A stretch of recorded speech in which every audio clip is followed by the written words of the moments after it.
So recently, a lot of my students have acquired their own horse. One of the things that they're wanting to do is to be able to lunge their horse. Before you lunge a horse, you got to know first off what you're doing and not only how you do it, but also what's the purpose behind lunging the horse. For me, it's basically putting my horse on the same page I am. He doesn't speak English, I do, barely. But the thing is he's got to be able to read my body language and understand what I'm telling him and understand my verbal cues as to what I want him to do. When I want him to go, I want him to go. When I want him to stop, I want him to stop. This is Clyde. He knows how to lunge. So that's the first horse I'm going to use in this demonstration so I can kind of show everybody how to make this happen, how to do this. The things that I want to be able to do is be able to tell him to go, and I want to be able to tell him to stop. If you were to watch the horses out in the paddock or out in the pasture, and another horse that comes in, maybe the lead mare, and she wants to tell a less dominant horse who's standing there at the hay bale that she wants into that spot. When she comes in, she's going to tell that horse by signaling them in one of two places. And those places are going to be is up here on the shoulder. They're going to go at their shoulder, and they're going to go at their bottom. Okay? So at their rump. So if she wants them to move out of her way, those are the two places she's going to tell them. She's going to first off tell them by pinning her ears and looking at them in the face and making them move away. If that doesn't work, then she's going to go in and either nibble at or bite at their shoulder or bite at their rump. That's the two ways that she's going to be able to make those horses move and get to where she wants to go. We want to use that to our advantage.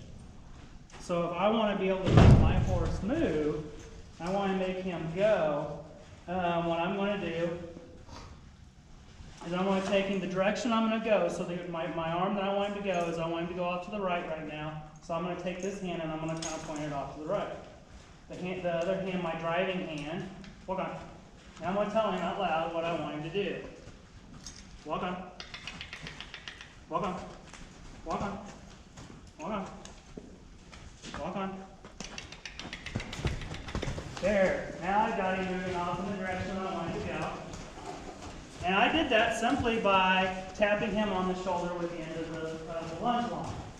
Now if I want him to stop, I'm going to come up here to his nose. And I'm going to look him in the eye and I'm going to say, what? If you watch, his ears are looking at me. I'm going to tell him I want him to go off the other way. So now I'm looking directly at his rump to drive him along. So I think of it as the tail is the gas pedal, the eye is the brake. So when I want him to stop, I come back and look him in the eye.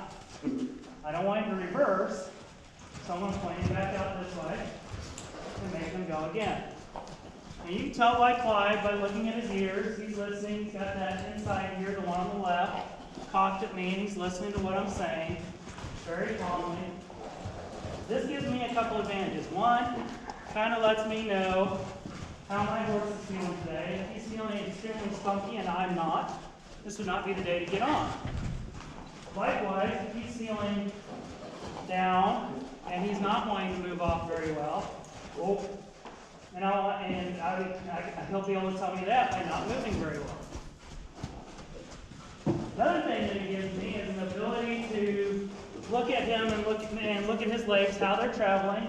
I can check to see if he's lame, if he's not moving correctly. I'll be able to see that from watching here on the ground.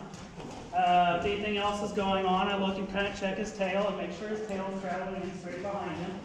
You don't know, a horse that's hurting and they're hurting on one side or the other, their tail's going to point to that side.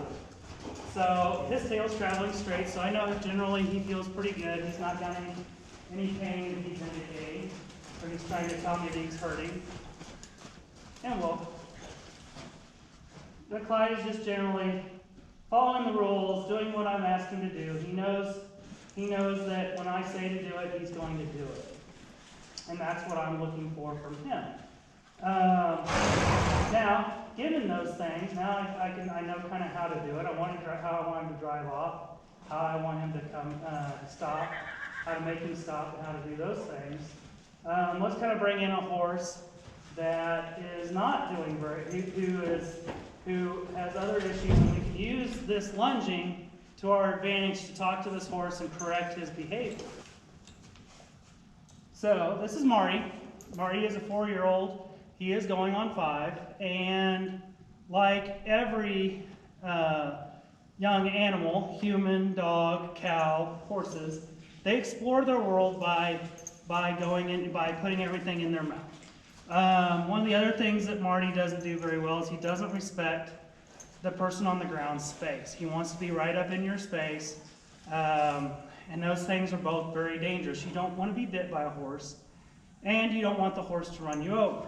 So what I'm doing is I'm going to use my lunging skills, my way of verbally communicating to him to get him to back off. So he comes in here, he wants to get into my space.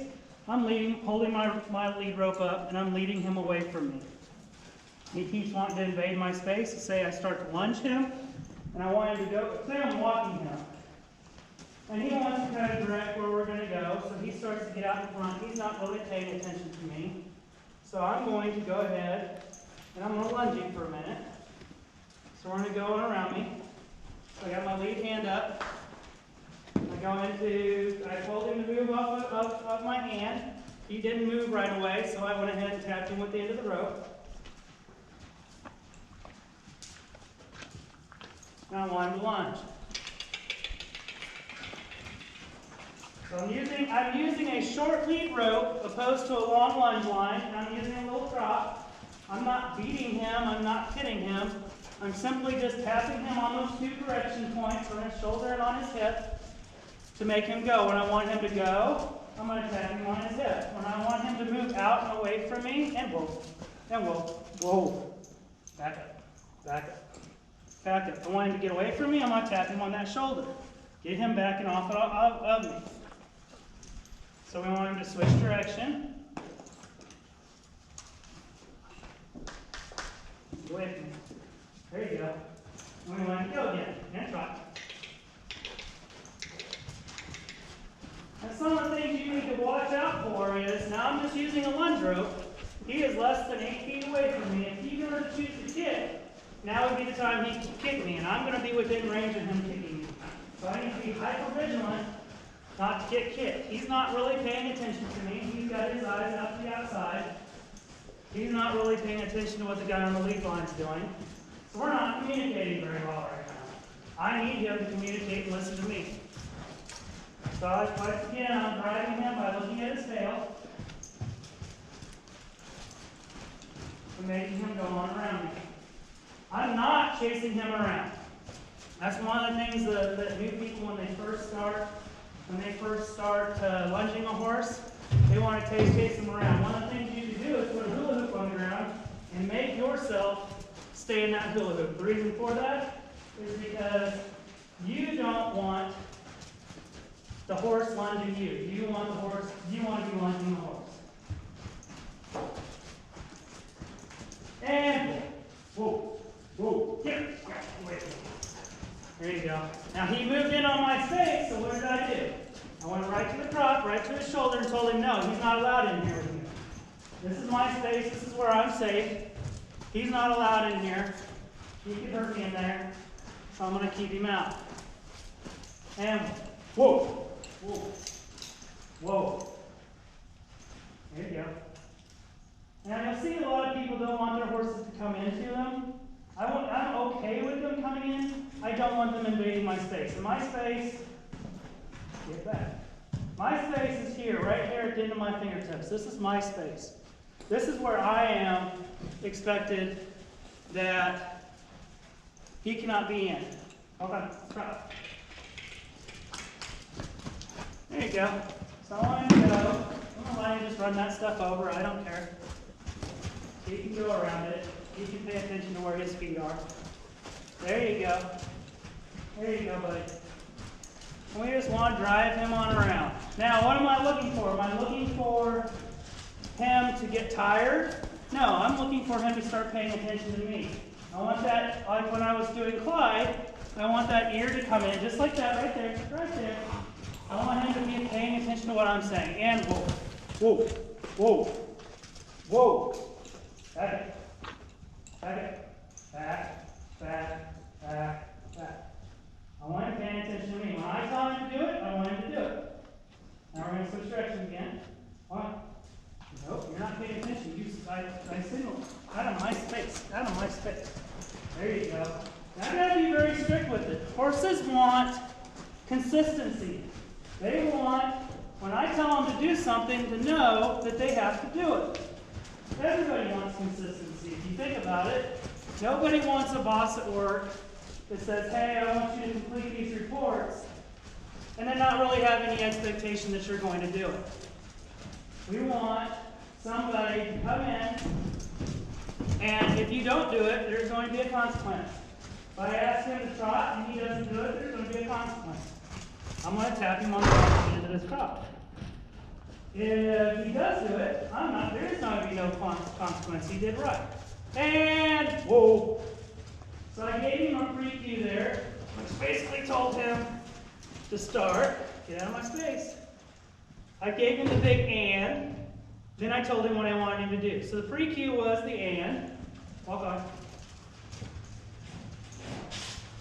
And canter. There you go. We wanted to canter around me. And yes, he can do it on the short line. Come on.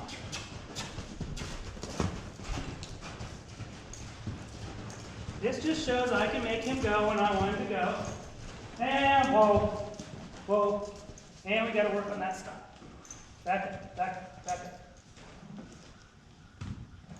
Now, I just want him to stand here. So I'm not telling him to do anything. And I don't want you in my space, though. Back up. I don't want you in my space. That's what we want. That's what we're looking for. Whoa. We're going to kind of reinforce this whole, you stay in your space, I stay in my space. Nope. Whoa. You stay in your space, I stay in my space. We don't want him coming in. We don't want him nibbling at us. We don't want him invading our space. We want him paying attention to us, which is what he's doing. He's kind of looking at me. He's keeping me, cocks his head off. And he's waiting for me to give him another signal. Now he's kind of stopped paying attention to me. He's looking at the ground. Walk back into my space, so I'm going to back him back up. But that's how I'm going to handle him, and I'm going to handle him this way every time.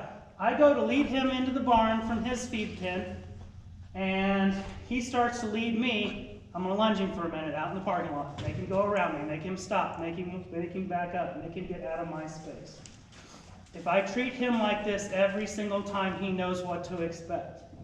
And he will start to respect my space. He will stop nibbling at me. He will stop wanting to come into my space to check things out. I'm not his buddy. I'm not his pal. I am his teammate, and I happen to be in charge of this team. That's my responsibility, is to be in charge. Back up, back up, back up.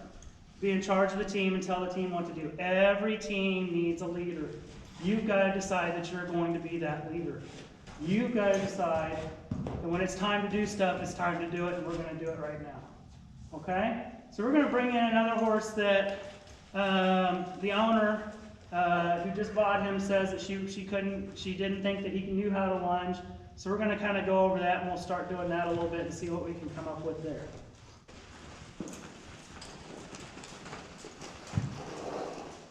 So this is Prince. Prince is a thoroughbred, and his owner just recently purchased him off of a racetrack, and he's had a lot of the same issues that Marty has, and wanting to invade the space. And the owner was telling me the other day that she was having trouble getting him to lunge. So what we're going to do is we're going to make him, he's wanting to walk, so we're going to make him walk. There's that kid. So we're going to keep driving him. Out of my space. Out of my space. There we go. Now we got the forward movement, and if you've noticed, immediately I stopped tapping it. Do I want that forward movement again? There you go. We got it again, so I took the pressure away. He's not doing it, so I put the pressure back, and he starts trotting. Put the pressure back, and we're trotting. Good job there, friends. He's not sure what we're asking, but he's making it happen. There you go. There we go. Now we're kind of getting where He understands if I tell him to do it, he's going to do it. And he understands that if I apply pressure, he's going to move away from that pressure.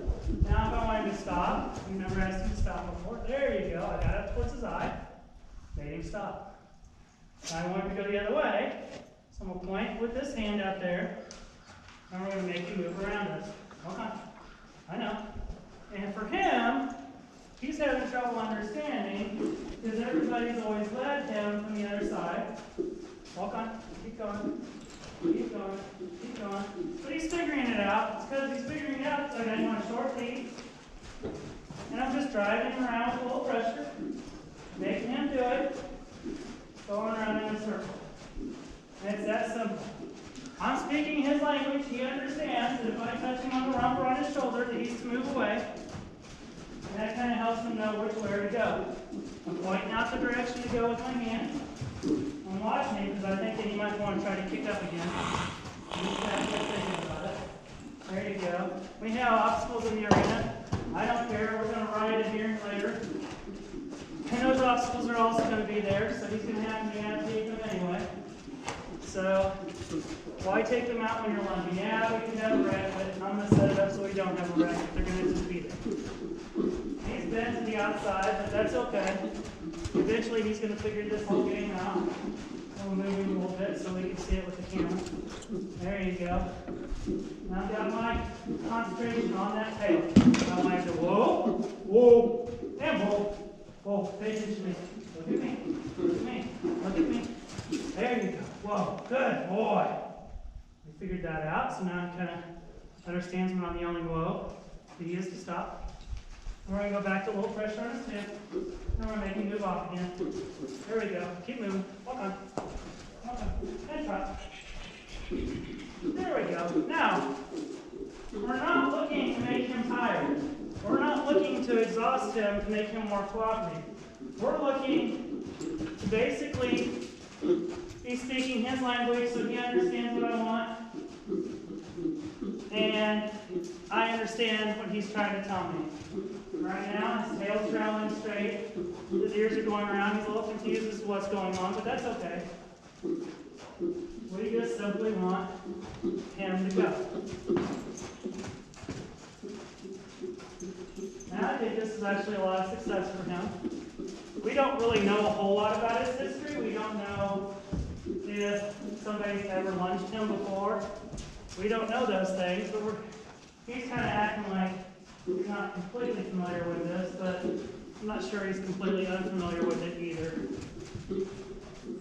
We're just keeping on that focus on that tail and keep moving him around. I can see in the corner of my eye that he's busy gawking at everything else in this barn. He hasn't been in here very often, so it's all still really new to him. And that's okay. We're going to let a few things slide. It's kind of like you pick your battles. You're working with a 2 or 3-year-old child. You don't pick on them for every single little thing they do. It's your success. And you're having success. And really, by watching him today, this is really actually a lot of success. I'm very happy with what he's doing. And from what we thought was what was going to be, very, very happy with what he's able to accomplish here in just literally 5 minutes. This is the first time I've ever brought him in and worked with him. I don't know that we're going to drive him into a canter today. I think really for him, whoa, whoa, whoa. I turned and I looked at your eye, whoa. Also, if he's not paying attention, I shake the halter a little bit. Now, we want him to work on other things like say back up, back up. Good boy. See that? I asked him, he didn't do it right away, so I gave him pressure right there. Back up. Back up. Good boy. Because we're going to want those things right off the bat. He steps into my space, then we want that. Now, you kind of see that he's licking his lips. I've heard different trainers call that 2 different things. I've heard them say that that's their sign that they're thinking. I don't know particularly that that's really true or not, that they're thinking. I will tell you that as a police officer and all of my training as far as talking to people, interviewing people, and looking for signs and things. When somebody is nervous about something, they don't salivate the same, especially when they're trying to tell you a lie. They get that dry mouth thing. Well, I don't think the horse is lying to me, but I think he's a little bit nervous about everything. So I think maybe by being nervous, that's what causes them to lick. But, you know, he's thinking about it. He's being able to do it. He's kind of being able to figure it out. So when he wanted to move, well, let's do this one more time. We're not going to push this issue all day today. We're going to ask him to walk off. There you go. He run around. There we go. We're doing it. You're a good guy. I'll tell you what, you really are a good guy. So there's some positive reinforcement here. Horse doesn't necessarily know what I'm saying, but what he does is he can understand the tone of my voice. If I was yelling and screaming and being real angry with him, he would know I was unhappy. But if I'm talking to him in a positive voice and I'm being reassuring, no matter what terms I'm using, he takes that as a good thing. So, and always doing it the same way every time with every horse. The and the whoa. So I'm giving him a pre-cue that something's going to happen, and then I tell him what's going to happen. If you guys have any questions or anything like that, I encourage you to leave a comment on our on the page so that we can answer or address any of those things. Hopefully this kind of solves some questions for you as to, number one, why we do it. We're looking to be able to put ourselves on the same page as our horse.